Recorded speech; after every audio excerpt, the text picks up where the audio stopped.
A very good afternoon, everyone. I hope all of you are doing good. I am Sumita Panigre, and on behalf of the whole Edition family, I welcome you all to today's class. I'm teaching you Science Class 8, and we are reading Chapter 12 Friction. Okay, we have already completed Chapter Force and Pressure, and this is the 12th chapter that we are completing currently, that is Friction. And today is the fourth part. I've already completed three parts of this chapter, so if you haven't watched any of the part, you may go to the playlist and check it out. And before starting the class, let me remind you that eTuition is providing quality education for a better tomorrow. So don't forget to subscribe our YouTube channel or download the app from Play Store. Before starting the class, we have to see what we are going to discuss today exactly. So today we are going to discuss factors affecting friction. Okay, polishing surfaces in contact to change friction and normal reaction force. So these are the three things, three particular small topics that we are going to cover today in the fourth part. So I hope that you already remember what I have taught you in the previous three parts. We have read about the factors we have already read. Apart from it, we have read what is friction, types of friction, and lots of other things that we have read. So I hope that you already know the topics well. And if you have got any doubt regarding any of the particular part, then let me know in the comment section below. I'll definitely answer. Okay. All right. So let's start. So it's 45. Okay, fine. Okay. So first thing is factors affecting friction. Now, what are the factors that exactly affect the friction? We already know friction is an opposing force, okay? And whenever like there are certain sort of factors that affect the friction very well. So friction is the opposing force of the force that we apply. So there are two particular things basically which actually affect the friction. We have already discussed in the first two parts. And I'm giving you again. I'm actually teaching you just to have a glimpse. Okay, so that it will be much easier for you because this is important. The first factor that affects friction is your surface. So whether it's a rough surface or a smooth surface, that is important. So if it's a rough surface, there will be less interaction between that of the surface and the object, and the friction will be more. And in a smooth surface, the object and the surface will have less interaction. Okay, sorry, more interaction, because the surface will be smooth, the object will easily glide over that of the surface and it will have less friction. So these are the two things you have to remember. I've already taught in the first two parts that about the factors of the friction that affects the friction, that is a rough surface and smooth surface. In rough surface, the friction is more because of the more irregularities between the two surface, and in the smooth surface, the friction is less because of the contact. Okay, there is more contact. Let's see. So what is written here? See, next is depends on the nature of surface and contact. Exactly, rough or smooth. Friction exists between two surfaces, glass and rubber. Okay, this is an example. Glass और rubber के बीच में interaction बताया, तो बहुत सारे factors हैं जो कि अफेक्ट करता है फ्रिक्शन, और सबसे बड़ा जो फैक्टर अफेक्ट करता है वो है सरफेस. या आप स्मूथ सरफेस में ग्लाइड कर रहे हो या फिर रफ सरफेस में ग्लाइड कर रहे हो, वो बहुत ज़्यादा इंपॉर्टेंट यहाँ पे रखता है. ठीक है, आगे बढ़ते हैं. Nature of surface in contact. Now क्या नेचर है? सरफेस कांटेक्ट होता है, हमें पता है इरेगुलरिटीज़ होती है दोनों के सरफेस में, बहुत स्मूथ भी होंगी तब भी इरेगुलरिटीज़ होंगी जो कि हमें नेकेड आई में नहीं दिखता है, जो कि हमें प्रीवियस पार्ट में पढ़ा है. तो यहाँ पे nature of the surface in contact क्या है एग्जैक्टली देखते हैं. Friction depends on how hard the two surfaces press together. As more surface in contact, the more bonds are formed. The more bonds to break means more friction. Now rough surface में exactly हम बता रहे हैं कि बहुत ज़्यादा friction होता है, ज़रूरी है.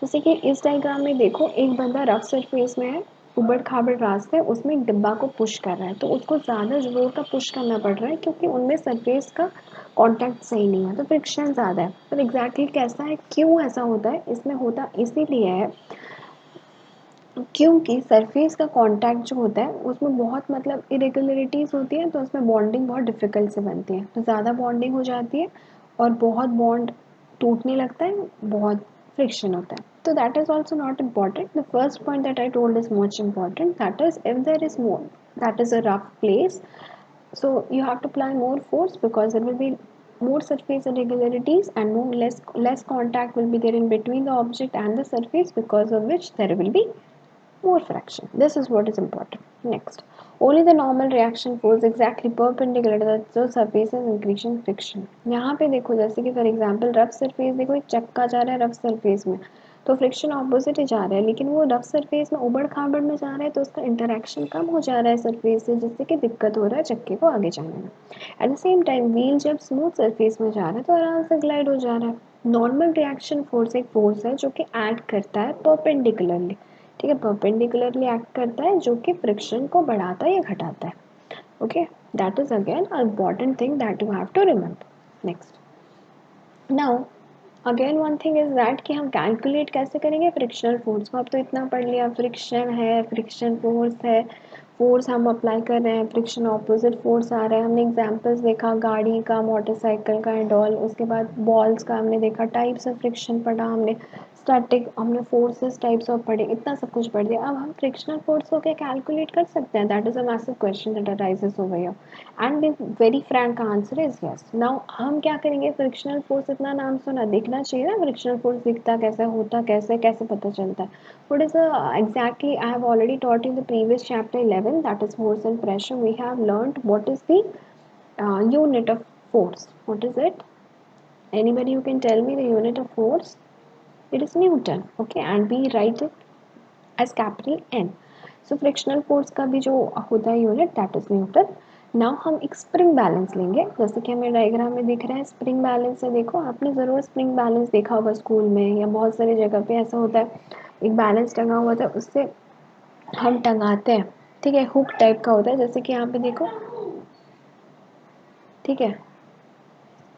तो यहाँ पे क्या है, मतलब एक पर्टिकुलर स्प्रिंग जैसा है, एक हैंडल है, हैंडल के नीचे मतलब एक स्प्रिंग है, वहाँ पे मीटर लिखा होगा, 1 2 3 4 5 6 7 8 9 10 एंड ऑल सारे मीटर्स लिखे होंगे, कितना मतलब वेट है, सॉरी नॉट मीटर, वेट, तो उनका वेट लिखा होगा कितना पर्टिकुलर वेट का है एंड ऑल। उसके बाद हुक होगा, जिससे कि आप जिस ऑब्जेक्ट को देख रहे हो, मतलब आपको जिसका फ्रिक्शनल फोर्स कैलकुलेट करना है उस पर आप हुक्स में लगाना है, ठीक है।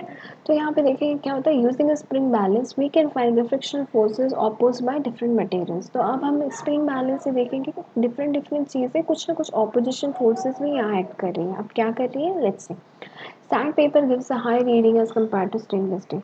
अब हम क्या करेंगे, एक सैंड पेपर भी हम ले सकते हैं। You know what is sand paper? Sand paper जो होता है बेसिकली सरफेस को स्मूथ करने में हेल्प होता है, तो रफनेस होती है वो सरफेस में, ठीक है। तो एक सैंड पेपर जो होता है बहुत अच्छा रीडिंग देगा। स्टेनलेस स्टील क्या होता है, स्टेनलेस स्टील स्मूथ सरफेस होगा, ठीक है, ठीक है, स्टेनलेस स्टील होता है। तो स्टेनलेस स्टील में क्या होता है कि स्टेनलेस स्टील में जो सरफेस होता है दैट इज़ योर, मतलब बहुत स्मूथ होता है, तो आराम से चीज़ें ग्लाइड हो सकती हैं, तो वो अच्छा मतलब रीडिंग जो होगा वो थोड़ा अलग आएगा। But at the same time sand paper उसकी रफनेस होती है, ठीक है, वो सरफेस रफ होता है। सैंड पेपर का एक्चुअली फंक्शन होता है कि वो एक्चुअली हमारे सरफेस स्मूथिंग में काम आता है, but it is very rough, okay, और वो एग्जैक्ट रीडिंग अच्छी दे सकता है सैंड पेपर, वो सरफेस रफनेस रहता है तो स्टील स्मूथ रहता है। चलो आगे बढ़ते हैं। तो इसमें क्या होता है, देखो एक पर्टिकुलर ऊपर से एक फोर्स एक्ट करता है, हम क्या कर रहे हैं, हम एक स्प्रिंग बैलेंस ले रहे हैं, उस पर्टिकुलर स्प्रिंग बैलेंस को मैं एक ब्लॉक ले रही हूँ या फिर ईंट ले लो या कोई भी छोटी सा ऐसा बॉक्स वाली चीज़ ले लो, उसको हम लोग क्या कर रहे हैं, एक रस्सी लगा दे रहे हैं चारों तरफ रबर, उसी रबर के साथ मैं अपनी स्प्रिंग बैलेंस का हुक अटैच कर रही हूँ, ठीक है। उसके बाद मैं क्या कर रही हूँ, मैं फिर देख रही हूँ, आई पुल इट, मैं खींचूंगी, जब मैं खींचूंगी तो एग्जैक्टली क्या होगा, व्हेन आई पुल इट, तो यहाँ पे क्या होगा, सैंड पेपर मैंने नीचे रखा है तो एग्जैक्ट रीडिंग देगा, क्योंकि सैंड पेपर जो है सपोर्ट के लिए मैंने रखा है, सैंड पेपर अपना एक फोर्स अप्लाई करेगा, नॉर्मल फोर्स, ऑपोजिट में फ्रिक्शन, और मैं अप्लाई कर रही हूँ फोर्स, मैं पुल कर रही हूँ, राइट, मैं पुल कर रही हूँ तो मैं 5 न्यूटन का फोर्स अप्लाई कर रही हूँ, खींच रही हूँ, ऑपोजिट तरफ से मेरे को फ्रिक्शन खींच रहा है और नीचे से मेरा नॉर्मल रिएक्शन फोर्स ऐड कर रहा है सैंड पेपर की वजह से, जैसे कि 5 न्यूटन का फोर्स अप्लाई हो रहा है, और इससे मेरे को फ्रिक्शनल फोर्स की एक्चुअली कैलकुलेशन पता चल जाएगी। Okay, next, so this is what, this is very, मतलब ये वाला जो हम पढ़ रहे हैं अभी, ठीक है, this is a very different thing, like it's same thing, I mean, देखो स्प्रिंग बैलेंस से हमें एग्जैक्टली जानना है कि फ्रिक्शन फोर्स का कैलकुलेशन कितना है, ठीक है। तो मैं अगर कोई पर्टिकुलर फोर्स अप्लाई कर रही हूँ एक चीज़ की तरफ, ठीक है, मैं खींच रही हूँ अगर उस ब्लॉक को, तो ऑपोजिट से ऑफ कोर्स एक फ्रिक्शनल फोर्स, मैं फोर्स अप्लाई कर रही हूँ तो फ्रिक्शनल फोर्स तो ऑपोजिट है, वो तो एक्ट ही करेगा। तो मैं खींच रही हूँ तो फ्रिक्शनल फोर्स ऑपोजिट से वो अलग तरीके से खींच रहा है, नीचे से नॉर्मल रिएक्शन फोर्स जा रहा है, तो एग्जैक्ट रीडिंग जो है फ्रिक्शनल फोर्स का वो मेरे को स्प्रिंग बैलेंस में मिलेगा। Okay, so and if I'm using a rough surface like that of a sandpaper, it will give me an exact reading. That is what I want to say. Okay, next is if I am using a stainless steel, तो मेरे को ज़्यादा frictional force का पता नहीं चलेगा क्योंकि surface easily मैं खींच लूँगी, फ्रिक्शनल फोर्स भी कम होगा और आराम से ग्लाइड हो जाएगा। पर अगर मैं एक रफ सरफेस ले रही हूँ, इंटरेक्शन कम हो जाएगा, इंटरेक्शन कम होने की वजह से क्या होगा, सरफेस इंटरेक्शन लेस हो गया, सरफेस इंटरेक्शन लेस हो गया तो मैंने खींचा, मैंने जब उसको खींच लिया तो क्या होगा, तो सरफेस में इरेगुलरिटी ज़्यादा होंगी, फ्रिक्शनल फोर्स बढ़ जाएगा और मेरे को एक एग्जैक्ट रीडिंग आएगी। Okay, this is what I mean to say. Understood? Concepts clear? I hope the concepts are clear.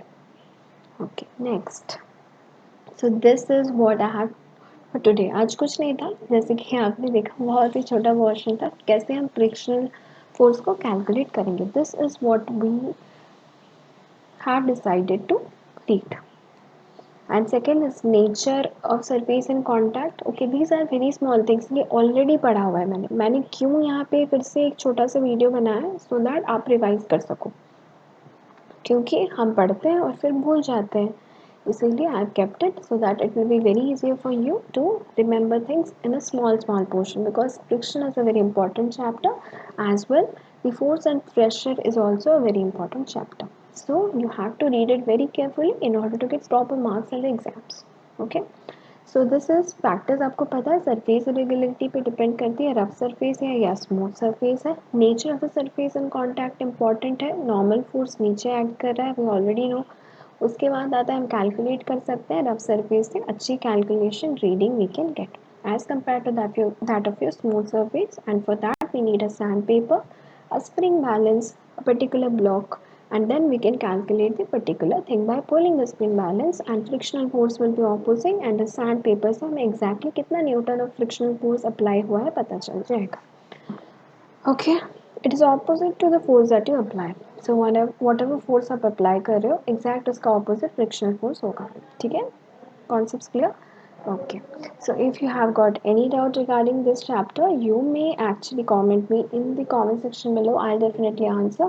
And this is the fourth part. Remember, if you are watching it for the very first time, you may go to the playlist and check it out. ठीक है? And that's it. Do like, share, and subscribe in between among your friends. And I'll be seeing you next in the new topic with this chapter. Okay. So until then, have a good day and keep smiling, and do make notes and study hard. Bye.